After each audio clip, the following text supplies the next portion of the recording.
Order! Order! You are an incorrigible delinquent at times. Behave yourself, man!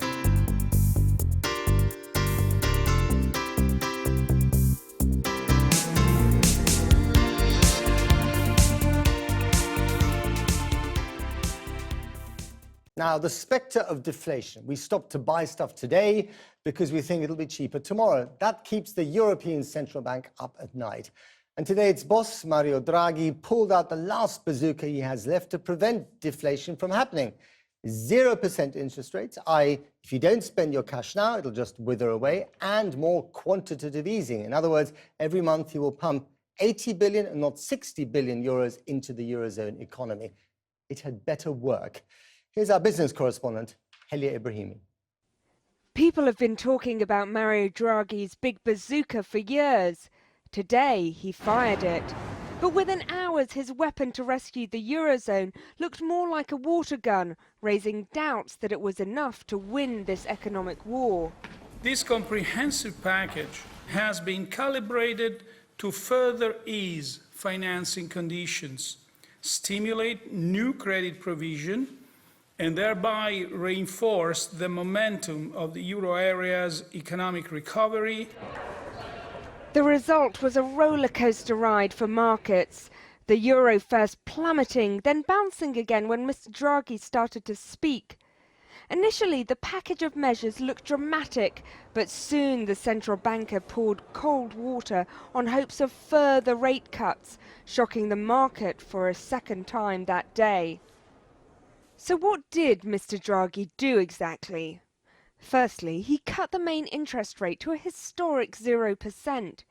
Bank deposit rates were cut even further, right into negative territory, to minus 0.4%.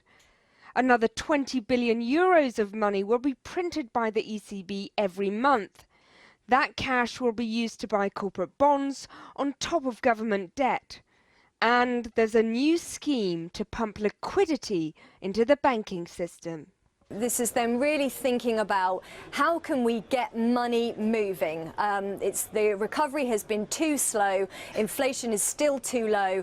What can we do to really make sure we're seeing a higher volume of credit growth and in turn business and consumer spending? And particularly I think a focus on credit and the banks and what they can do to assist the banks to make sure they're lending and providing credit to the economy.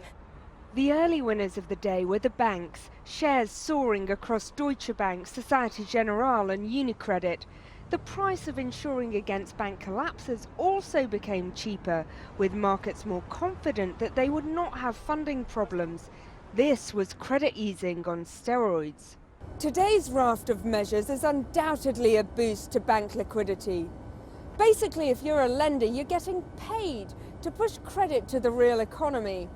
The problem is the real economy in the Eurozone is not doing that well, so the demand for new loans is simply not there.